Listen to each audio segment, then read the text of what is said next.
Congressman West, is it time for the government to be shut down if the White House and Congress can't agree in order to force the president's hand and compel him to do what we hired him to do, which is run the government within the confines of the Constitution and only with the money he collects from taxes and other fees? Well, you're absolutely right, Judge. You know, what we have to look at is the president is the chief executive officer of this corporation called the United States of America. Look, he told the vice president that he would be part of this budget process, but now the vice president has left the country. So I don't think you see any seriousness coming out of the White House. The bottom line is this: we have a situation that we have to deal with, and I think that the American people, if we continue down the road of subsequent 2-week CRs, there's just more uncertainty, unpredictability that we are creating out there. And when you have that uncertainty, then you're also creating a lack of trust and confidence in who we are and what we were sent here to be. You know, I spent 22 years being a leader in the United States Army, and that's what I'm up here to do, is to show my leadership. Congressman West, Congressman Mack, you guys have your work cut out for you.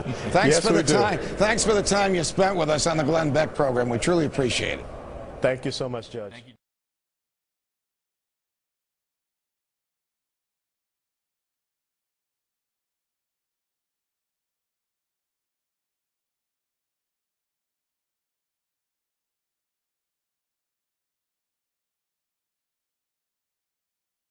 Was raising eyebrows. The timing of this order was signed late Friday night before St. Patrick's Day. Do you find the timing strange at all, Alex?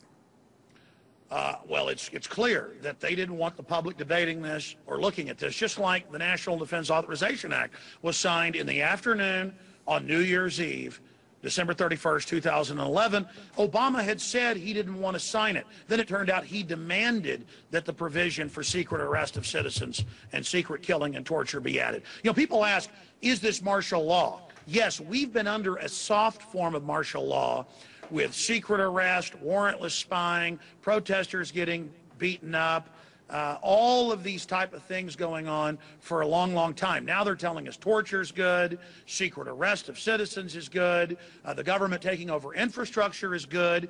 They don't deny all this stuff that we warn people about forever being real now.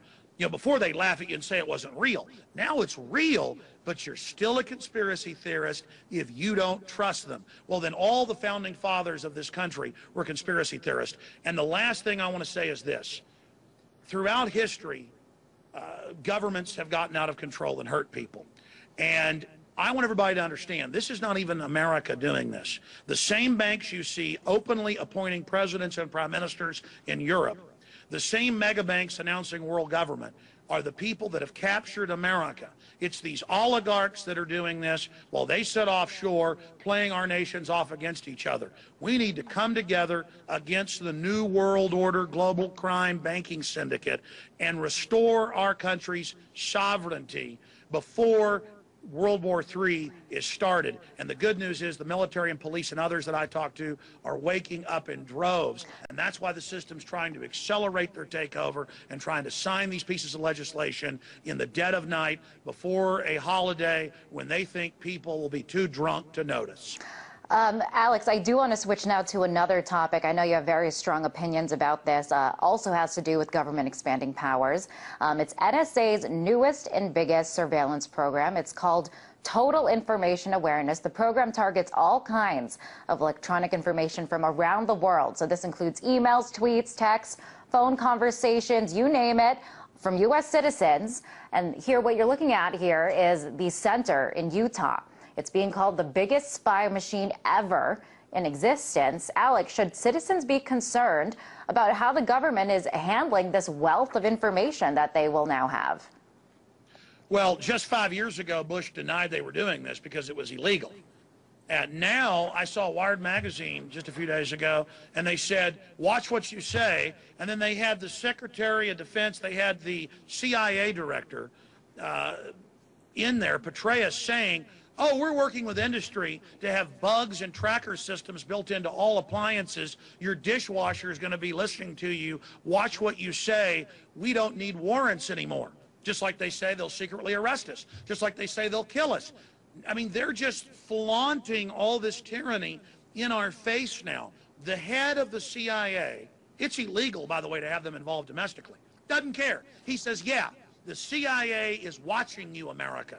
That is a system in our face telling us you're a slave and trying to intimidate us. Well, you know what, Petraeus? I'm an American. I don't work for Goldman Sachs like you New World Order guys do. I'm here to defend my republic, and I'm not scared of you no matter what happens. What you're doing is illegal, and just because you publicly announce you're going to arrest and kill citizens, and that you're going to spy on us without warrants, and that you're going to put troops on the streets, and that you're going to do all this, doesn't make it okay. Just like when the troops got caught growing opium under orders 3 years ago in Afghanistan, they just hid it in plain sight and had Fox News and CNN go, yeah, the troops grow the opium and ship it to you in America, but if we catch you with it, you're going into prison.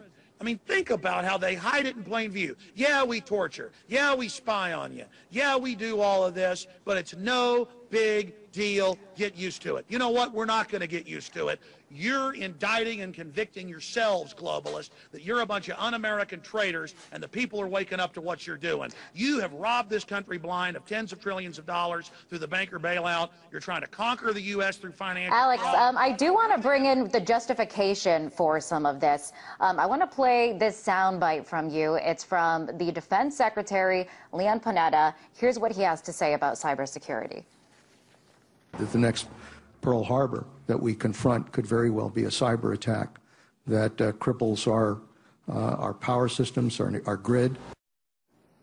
So cybersecurity is a concern. You know, we're becoming more modernized. We have hacktivists. It's kind of part of a more modernized world. So shouldn't the government then take steps to address it if it, in fact, is a threat?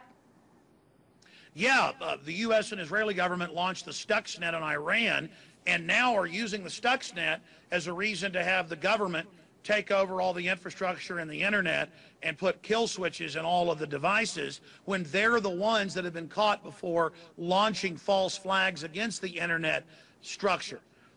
Again, this isn't the U.S. government. It's long gone. This is a bunch of private globalists who have taken over and hijacked our country, saying, let us take over the internet and shut down people's free speech to protect it. It's the opposite. That's not what they're doing. Again, this isn't our government anymore. That's the point I'm trying to make here. Who is it then, Alex?